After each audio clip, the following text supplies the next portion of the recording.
Salve, salve pessoal, e aí, tudo no suave com vocês? Tomara que esse correio bolsonarista tá não, esse papai, o bagulho tá doido, meu velho. Então, continuam passando vergonha ao convidar o ministro de Lula. Vou trazer a vergonha passada por um bolsonarista lá no Senado, tá ligado?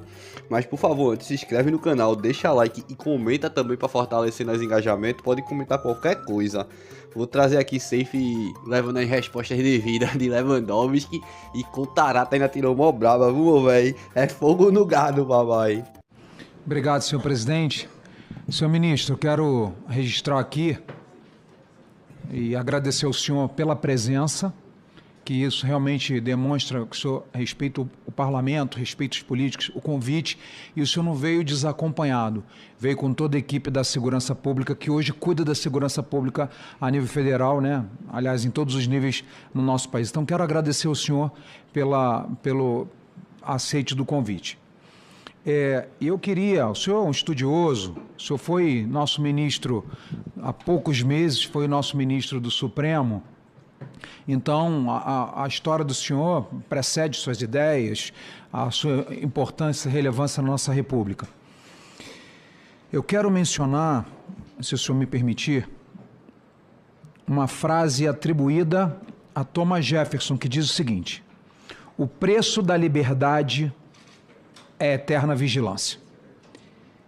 Quero também mencionar uma opinião do excelentíssimo ministro Alexandre de Moraes em 2008.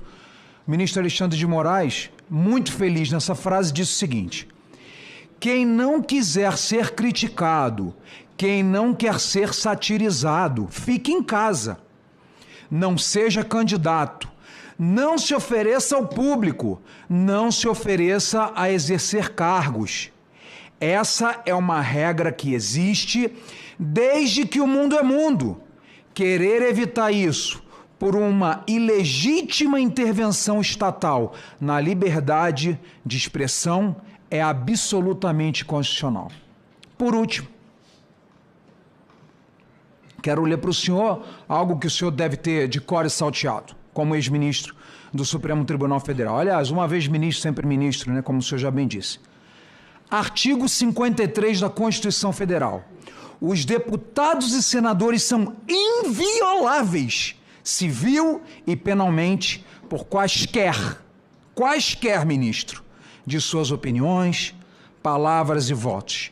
E pulo para o inciso 6º. Os deputados e senadores não serão obrigados a testemunhar sobre informações prestadas em razão do exercício do mandato, etc, etc. Aonde eu quero chegar, o senhor já sabe. Poder 360. Van Hatten é indiciado pela Polícia Federal após criticar delegado em plenário. E o senhor, ministro, com todo respeito à sua equipe aqui, segundo o artigo 144, inciso 1º, a Polícia Federal é subordinada ao senhor e ao presidente da República, né? Então, não há dúvidas e não tem interpretações possíveis do artigo 53, que é muito curto e muito claro: invioláveis civil e penalmente por quaisquer opiniões, palavras e votos. Então, diante disso, e não vou falar só do Marcel Van Hatten, senhor ministro, mas lembrá-los de Daniel Silveira, Nicolas Ferreira, Cabo Gilberto Silva e Eduardo Bolsonaro, que, se não foram indiciados, saiu na imprensa que haveriam indiciamentos por parte da Polícia Federal. Então, diante de tais evidências de abuso de poder e uso político de instituições, o senhor ministro da Justiça pode nos explicar quais foram os critérios utilizados para autorizar a abertura de um inquérito contra o deputado Van Hatten e demais, e por que não foi respeitado o devido processo constitucional, como a comunicação ao presidente da Câmara dos Deputados, Arthur Lira, que, aliás, quero aqui enaltecer a postura dele, que gostaria que o meu presidente, né, como presidente do Congresso Nacional, Rodrigo Pacheco, tivesse feito algo semelhante, mas o Lira fez uma manifestação louvável de defesa à prerrogativa parlamentar, e, acima de tudo, a respeito à Constituição Federal. Então, eu queria perguntar ao senhor respeitosamente sobre isso. Há outras questões aqui, se eu esquecer algumas, eu estou pronto para respondê-las. Mas uma questão que foi colocada pelo senador Jorge Seife é uma situação, é uma questão bastante...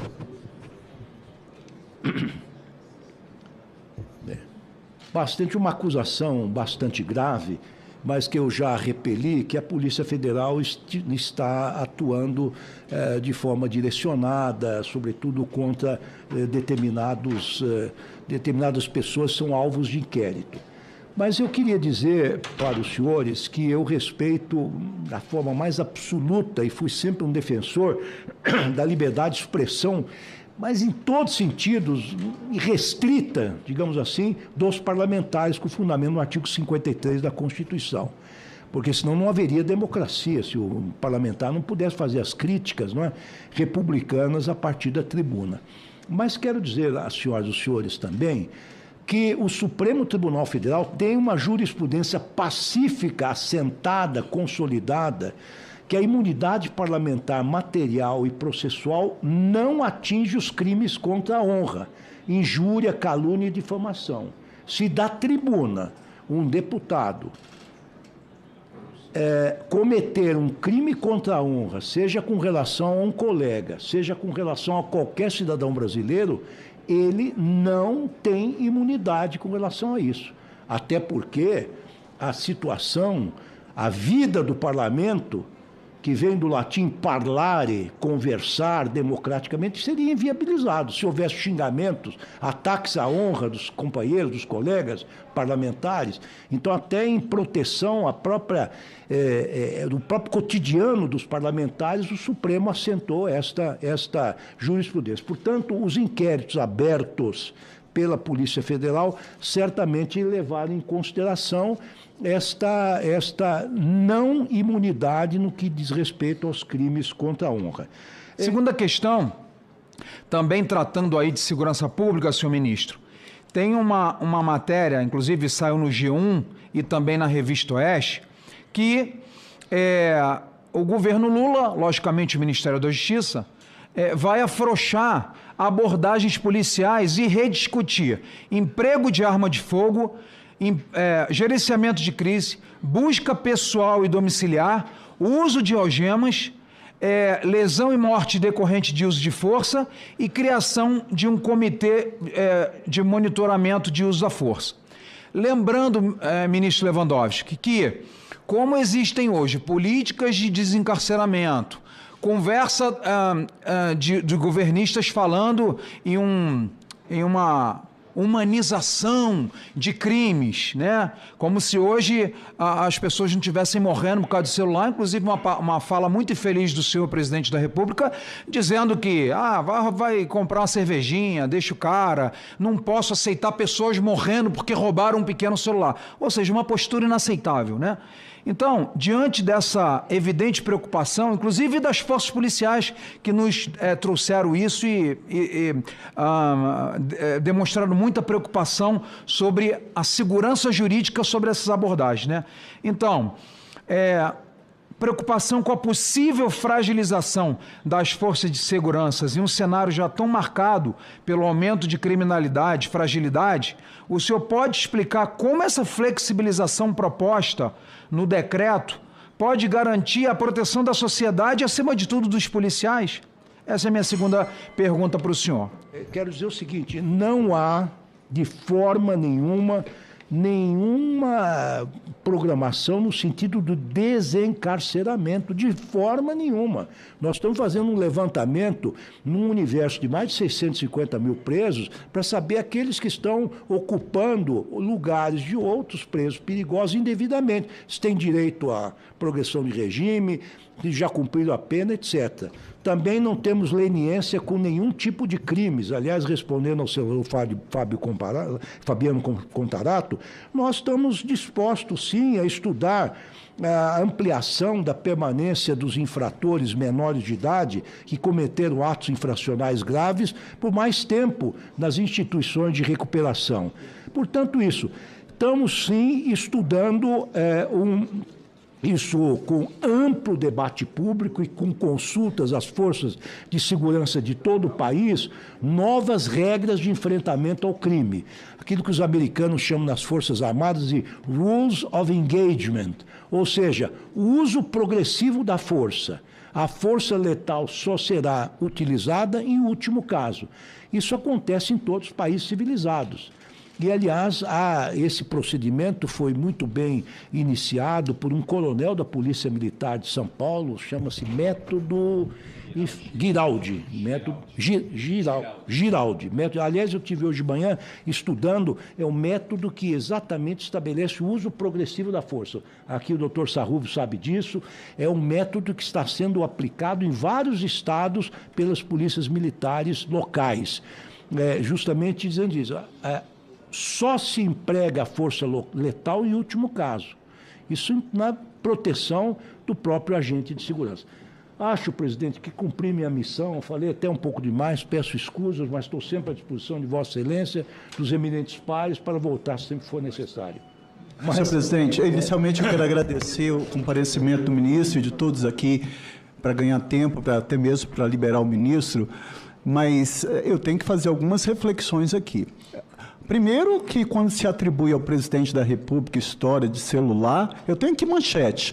É fake que Lula disse que ladrões roubam celulares para tomar cerveja. O vídeo foi editado para alterar o sentido de declarações dadas em uma revista. Então, fake é uma coisa que nós temos que combater. Fake news. E outra coisa, quando eu vejo colegas senadores aqui falando em imunidade por parlamentar, a Constituição Federal ela é clara, no artigo 5º. Todos somos iguais perante a lei. Ninguém está acima da lei. E a imunidade parlamentar não pode ser utilizada como escudo protetivo para a prática de crime. É simples assim. Ninguém está acima da lei. Quando eu vejo ilações sobre o comportamento da Polícia Federal na condução de qualquer inquérito, isso está colocando em dúvida a credibilidade de uma instituição muito séria, que é uma instituição que não é de governo, é uma instituição de Estado. E que o ministro da Justiça, como ministro, ele não tem aí o poder de direcionar, porque isso seria crime. Isso seria crime, isso seria advocacia criminal. Isso seria advocacia administrativa? Então eu tenho que aqui enaltecer, eu fui delegado por 27 anos. Nenhum chefe de polícia chegou para mim falando, você indicia ou você não indicia? Você faz ou você não faz? Ora, nós temos ali o poder discricionário da autoridade policial, que ela vai coletar provas de natureza objetiva, como laudos, provas subjetivas, e ao final vai concluir aquele inquérito e vai remeter ao titular da ação penal, que é o Ministério Público. Nós não podemos inverter essa ordem e falar que não, porque o governo do presidente Lula está dirigindo uma condução. Nada disso. Não foi no governo do presidente Lula que nós tivemos um juiz que renunciou o cargo para assumir um cargo no governo, a quem ele ajudou a eleger. Não foi no governo do Lula que nós tivemos esse mesmo ex-ministro que sai do governo apontando que o ex-presidente Bolsonaro influenciava na Polícia Federal. O presidente Lula fortalece as instituições. E eu quero aqui enaltecer o trabalho do Ministério da Justiça e de toda a equipe técnica que aqui está. Agora, é isso que nós temos que ter uma reflexão aqui muito mais séria. Vamos tratar com serenidade, com sobriedade.